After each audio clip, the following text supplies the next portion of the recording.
श्री राम, जय श्री बालाजी महाराज। अगर पितृ बंधन में होते हैं तो क्या महसूस होता है, किस प्रकार के संकेत महसूस होते हैं अगर हमारे पितृ बंधन में है। अगर हमारे पितृ जो हैं रोगग्रस्त हैं, मलिन हैं, हमारे पितरों के ऊपर जो है कोई प्रेत योनि चढ़ी हुई है, तो हम कैसे जान सकते हैं, कैसे समझ सकते हैं कि ये हमारे पितृ जो है रोगग्रस्त हो चुके हैं। अब कई बार हम विचलित हो जाते हैं, कई चौकियों पर हम गए हैं, वहाँ हम जाते हैं दिखाते, तो कई कहते हैं आपके पितृ रोगग्रस्त हैं, कई कहते हैं कि आपके पितृ बंधन में है, आपके पितृ मलिन हैं। हमें तो कुछ नहीं पता गुरुजी, कुछ ऐसी वीडियो बना कर दीजिए जिससे हम समझ सके। तो आज सारी जानकारी आपको इस वीडियो में मिल जाएगी। अगर आप दादा वीर बजरंगी हनुमान जी के भक्त हो तो चैनल को सब्सक्राइब कर दीजिए और 10 लोगों तक इस वीडियो को शेयर कीजिए ताकि सामने वाले व्यक्ति का भी कल्याण हो सके।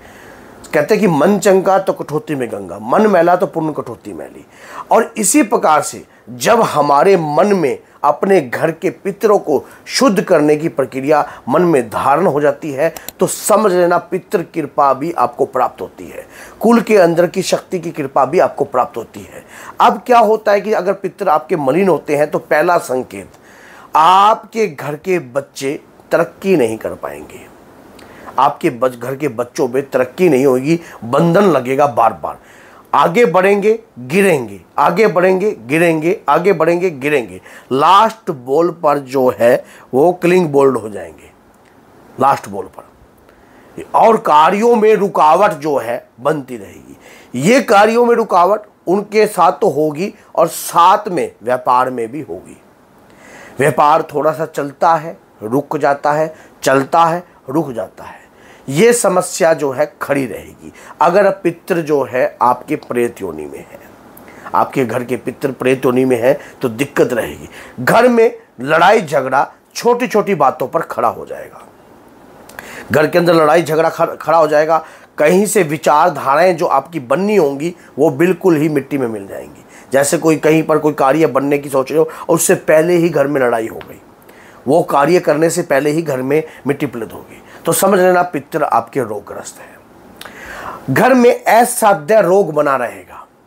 घर के बुजुर्ग जो हैं उनकी कोई सुनेगा नहीं, उनकी कोई सुनता नहीं है। घर के बुजुर्ग जो हैं बोलते रहते हैं, जैसे कि माँ बाप बोलते रहेंगे, बच्चा सुनेगा नहीं। बच्चे के ऊपर तो समझ लेना आपकी कुंडली में भी पितृदोष है और आपके ऊपर भी पितृदोष का प्रभाव है। बच्चा आज्ञाकारी नहीं रहता है, यहाँ तक कि शिक्षा को अच्छे तरीके से ग्रहण नहीं कर पाता है। रुकावटें बनी रहती हैं पढ़ाई के अंदर भी, पढ़ाई में भी तरक्की नहीं हो पाती है।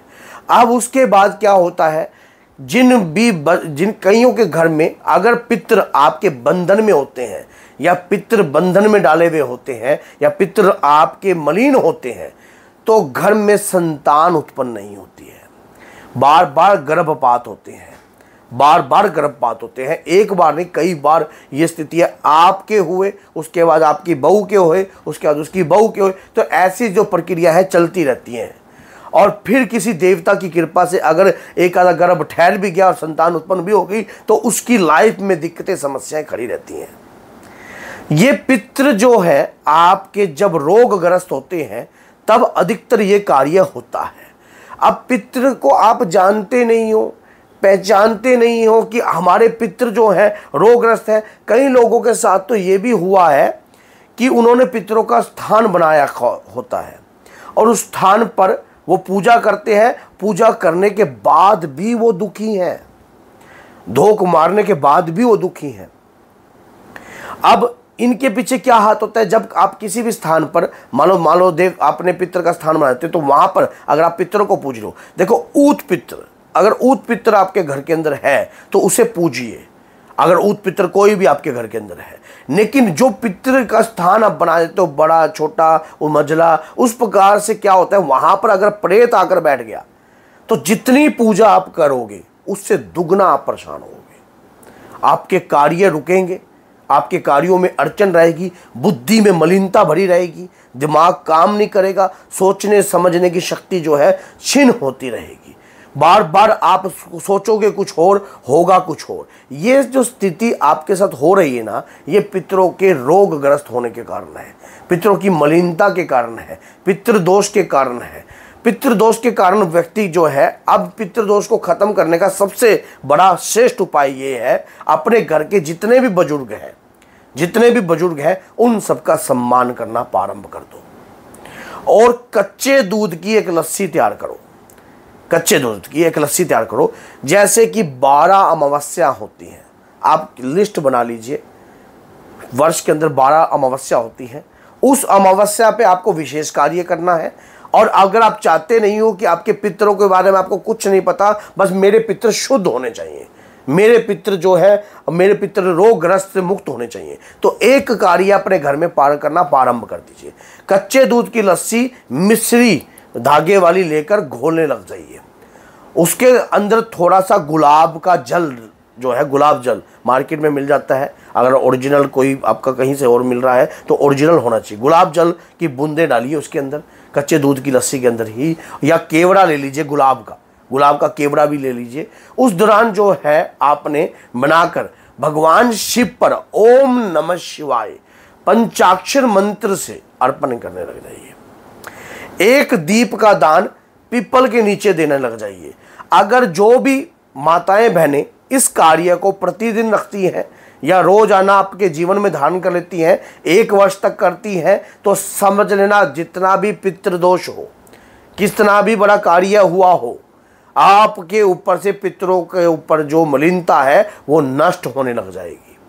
पितृ सर्प योनि में गए हुए हो, पितृ चंड योनि में गए हुए हो, तो भी अब विशेष कार्य जैसे अमावस्या के दिन 2.25 मीटर कपड़े से एक पगड़ी तैयार कीजिए, भांग, धतूरा, एक जनेऊ, भगवान शिव को जनेऊ अर्पण कीजिए। और उसके दौरान जो है माँ गौरी के चरणों में थोड़ा कुमकुम अर्पण कीजिए। और भगवान शिव को चिट्टे रंग की पगड़ी, सफ़ेद रंग के कपड़े की, अपने पितरों के नाम से अर्पण कीजिए। और 5 आटे के दीपकों का दान दे दीजिए। ये कार्य अपने जीवन में अपना लीजिए 12 की 12 अमावस्या के। आपके पितृ चंडाल दोष में हो, किसी भी कार्य में हो, मलिनता लगी हो, पितृ काम ना कर रहे हो, पितरों को बल नहीं मिल रहा हो, तो बल मिलने लग जाएगा। वो उसके बाद तो आप अमावस्या पे जितना भी दान पुण्य आप करते हो वो आपके ऊपर डिपेंड है। वो जितना भी दान पुण्य आप करते हो वो उनको लगेगा। लेकिन अगर ये कार्य अगर आप करने लग जाते हो तो आपके पितरों को बल प्रदान होता है, शक्ति प्रदान होती है, कृपा प्रदान होती है। आज से ही इस चीज़ को अपनाने लग जाइए जिस दिन से वीडियो आपके सामने आ रही है, और फिर देखना आपके पितर कैसे काम नहीं करते हैं, और फिर देखना आपकी लाइफ में कैसे बदलाव नहीं आता है, कोई कार्य कैसे रुक जाए। आप करके देख लो, आपको स्वयं इसका रिजल्ट मिलेगा। पितर आपके बंधन से मुक्त होने लग जाएंगे। और भगवान शिव ही स्वयं भूतनाथ हैं वो। ये कार्य कर आपको एक आनंद सा भी फील होगा मन में भी। लेकिन एक बात ये है, अब ये लिस्ट तैयार आपने करनी है। आप जब भगवान शिव पर जल अर्पण करोगे तो आप अपनी पति पत्नी दोनों सहयोग से करो। ये नहीं है कि कभी वो चले गए तो कभी वो चले गए, तो सहयोग से कि हम दोनों ही जाएंगे। हम पहले ही ये डिसाइड करेंगे, हम शहर के किसी भी क्षेत्र में जा रहे हैं वहाँ भी जल अर्पण कर लेंगे। छोटी सी लोटियाँ ले जाइए, अपने वहाँ पे भगवान शिव का जल अर्पण कीजिए। अगर मजबूरी रही तो अपनी औलाद से भी करवा सकते हो, कोई इसमें वो नहीं है, अपनी औलाद से भी। पर ये 1-2 बार चल जाता है, बार बार नहीं। तो अगर लगातार करते हो, और घर का अगर कोई बच्चा ही पकड़ रहा है तो सोने पर सुहागा है, सोने पर सुहागा है, खानदान की शक्ति भी जागृत होती है। तो अगर वीडियो अच्छी लगी है और आप हनुमान जी के भक्त हो तो इस चैनल को सब्सक्राइब कीजिए और 10 लोगों तक शेयर कीजिए। तो बोलिए जय सीताराम, जय माता दी।